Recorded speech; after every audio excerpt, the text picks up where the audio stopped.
আমাদের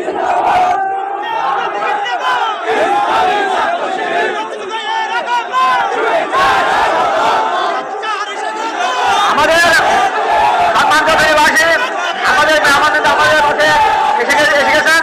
আমরা আপনাদের বক্তব্য শুনবো। আমি সর্বশেষ আপনাদের কাছে যে কথা বলতে চাই, আমরা পরিষ্কার করে বলতে চাই, এই জমিনে যদি আল্লাহর আইন আর সত্য করে শাসন প্রতিষ্ঠিত না হয়, তাহলে এখানে শান্তি প্রতিষ্ঠা হবে না। আমি আমার বক্তব্য শেষ করছি। আসসালামু আলাইকুম।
নিবাসী বন্যা পরবর্তী পরিস্থিতি পর্যবেক্ষণ, বন্যা আক্রান্ত ভাই বোনদের পাশে দাঁড়িয়ে সমবেদনা জ্ঞাপনের জন্য আমাদের সাথে সমবেত হয়েছেন বাংলাদেশ জামাত ইসলামের ঢাকা মহানগরী দক্ষিণের আমির এবং সেক্রেটারি মহোদয়। এই পর্যায়ে আমাদের মাঝে বক্তব্য রাখছেন বাংলাদেশ জামাত ইসলামের ঢাকা মহানগরী দক্ষিণের সেক্রেটারি সাবেক কেন্দ্রীয় সভাপতি জননেতা ডক্টর শফিকুল ইসলাম মাসুদ, জনাব শফিকুল ইসলাম মাসুদ। বাংলাদেশ নিবাসী এখন বক্তব্য রাখছেন তারুণ্যের অহংকার সাবেক ছাত্র নেতা জনাব ডক্টর শফিকুল ইসলাম মাসুদ।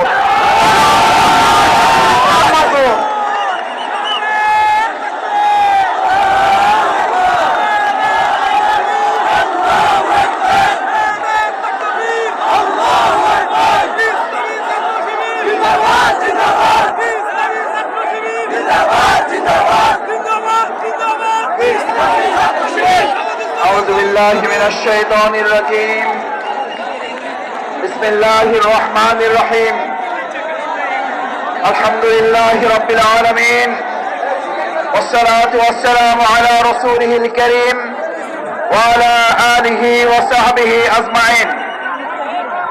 বাংলাদেশের গণমানুষের প্রাণপ্রিয় সংগঠন 18 কোটি মানুষের অধিকার আদায়ের আন্দোলনের অগ্রসেনানী, অসংখ্য শহীদের রক্তে ভেজা কাফেলা বাংলাদেশ জামাত ইসলামী আজকের এই ফেনী শহরের উদ্যোগে আয়োজিত বন্যার্ত যারা ক্ষতিগ্রস্ত হয়েছেন তাদের সহযোগিতা এবং তাদের পাশে দাঁড়ানোর জন্য, তাদের জন্য দোয়ার অংশ হিসাবে আজকের এই বিশাল সমাবেশের সম্মানিত সভাপতি, সম্মানিত প্রধান অতিথি, বাংলাদেশ জামাত ইসলামী কেন্দ্রীয় নির্বাহী পরিষদের সম্মানিত সদস্য, ঢাকা মহানগরী দক্ষিণ জামাতের সংগ্রামী আমির, বাংলাদেশ ইসলামী ছাত্র শিবিরের সাবেক কেন্দ্রীয় সভাপতি, ঢাকার গণ আন্দোলনের অন্যতম অগ্রসেনানী জনাব নুরুল ইসলাম বুলবুল, বাংলাদেশ জামাত ইসলামীর সম্মানিত নেতৃবৃন্দ, সম্মানিত ভাই বন্ধুগণ, সম্মানিত বাংলাদেশ ইসলামী ছাত্র শিবিরের নেতৃবৃন্দ, উপস্থিত সাংবাদিক বন্ধুগণ, সম্মানিত আইন শৃঙ্খলা রক্ষাকারী সদস্যগণ, উপস্থিত সম্মানিত সুধীমণ্ডলী, আসসালামু আলাইকুম ওয়া রাহমাতুল্লাহি ওয়া বারাকাতুহু। অসংখ্য ছাত্র শিক্ষার্থী জনতার জীবন, হাত পা চোখ হারানোর বিনিময়ে যে উন্মুক্ত ফেনীর এই ময়দানে আজকে আল্লাহ সুবহানাহু ওয়া তাআলা আমাদেরকে নতুন বাংলাদেশে নতুন সম্ভাবনা তৈরি করার জন্য ফেনীর উন্মুক্ত ময়দানে সমাবেশ করার তৌফিক দিয়েছেন। সে আল্লাহ সুবহানাহু ওয়া তাআলার দরবারে সিজদার মতো চিত্তে হস্তগত করে একবার জোরে সোরে শুকরিয়া আদায় করতে চাই, আলহামদুলিল্লাহ।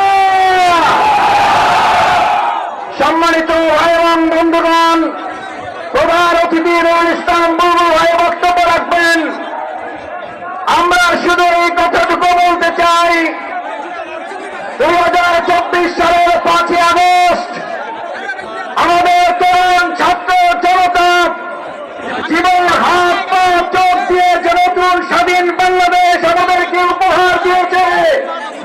আমি আপনাদের কাছে জানতে চাই, আর নতুন কোন ষড়যন্ত্রের মাধ্যমে আর একবার কি আমার স্বাধীনতা অর্জন করা প্রয়োজন হবে?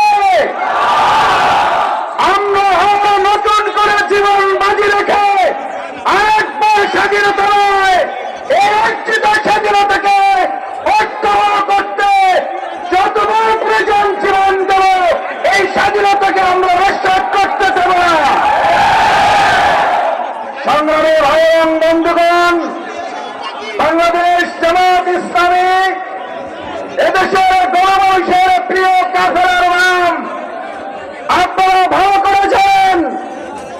17-18 জুলাই ছাত্র গণ আন্দোলন শুরু হয় 2024 সালের 5ই আগস্টের আগে মুহূর্তে তারা যখন আর কোন ডেমোক্রেটিক আন্দোলন নস্যাৎ করতে পারছিলেন না, একের পর এক তাদের ষড়যন্ত্র ব্যর্থ হচ্ছিল, তখন তারা মনে করেছিল এই আন্দোলনের সবচেয়ে বড় নিয়ামক শক্তি বাংলাদেশ জামাত ইসলামী, ইসলামী ছাত্র শিবিরকে নিষিদ্ধ করলে আন্দোলন থেমে যাবে। আমরা স্পষ্ট করে বলতে চাই, আমাদেরকে সেদিন নিষিদ্ধ করে প্রকৃত কক্ষে শেখ হাসিনা ওই আন্দোলনকে বিজয়ের দ্বার প্রান্তে নিয়ে গিয়েছেন। জামাত শিবিরকে নিষিদ্ধ করার পর ছাত্র জনতা জামাত ইসলামীকে বুকে তুলে আন্দোলনকে সফল করেছে। আপনি শুধু নিষিদ্ধ হন নাই, বাংলাদেশ থেকে পালিয়ে যেতে বাধ্য হয়েছেন। আজ আপনাদের উদ্দেশ্যে শুধু এইটুকু বলে শেষ করতে চাই, ভাই এবং বন্ধুগণ, আমাদের এখনো ভাইদের চোখের পানি শুকিয়ে যায় নাই, এখনো রাস্তায় রক্তের দাগ শুকিয়ে যায় নাই, এখনো কবরের মাটি শুকিয়ে যায় নাই, এখনো চোখারা ভাইদের কান্না থেমে যায় নাই, এখনো হাত হারা ভাইদের কান্না থেমে যায় নাই। এরকম অবস্থায় শেখ হাসিনার কোন দোসররা বাংলাদেশে ঘাটতি মেরে থেকে ষড়যন্ত্র করলে তার উচিত জবাব দেওয়ার জন্য কি আপনারা প্রস্তুত আছেন? ভাইরা আসুন, আগামী দিনের সকল ষড়যন্ত্রের বিরুদ্ধে প্রতিদিন আমাদের যদি আরেকবার 5ই আগস্ট করতে হয়, তরুণ ছাত্র সমাজেরা ইতিমধ্যে ঘোষণা দিয়েছে আমাদের শহীদ আবু সাঈদ মীর মুগ্ধ হয়নি শেষ যুদ্ধ, আমাদের যুদ্ধ চলছে, আমাদের যুদ্ধ চলবে। বৈষম্যহীন সমাজ প্রতিষ্ঠায় শিক্ষার্থী জনতা যে জীবন বাজি রেখেছে, বৈষম্যহীন সমাজ প্রতিষ্ঠার একমাত্র গ্যারান্টি হচ্ছে ইসলাম। আসুন সেই ইসলামী অনুশাসন প্রতিষ্ঠার লক্ষ্যে বাংলাদেশ জামাত ইসলামী জনগণকে সাথে নিয়ে কাজ করছে। আমরা সুখী, সমৃদ্ধ, শান্তিপূর্ণ, অর্থবহ স্বাধীন বাংলাদেশ করার লক্ষ্যে সেই প্রত্যয় নিয়ে কাজ করে যাব। আল্লাহ আমাদের সবাইকে তৌফিক দেন। আমাদের এই ফেরিতে 12 জন ভাই ইন্তেকাল করেছেন, অসংখ্য ভাই জীবনের মুখোমুখি হয়ে গুলিবিদ্ধ হত অবস্থায় আছেন। আল্লাহ তাদের শহীদ হিসেবে কবুল করুন। আমাদেরকে আল্লাহ তারা সুস্থ করে তাদের পরিবারের কাছে ফিরে আসার তৌফিক দেন। আমাদের তরুণ যুবকেরা, আমার শিক্ষার্থী বন্ধুরা, তোমাদের হাতে নতুন স্বাধীনতার এই পতাকা আমরা তুলে দিয়ে গেলাম। এই রক্ষার দায়িত্ব কি তোমরা নিতে পারলে?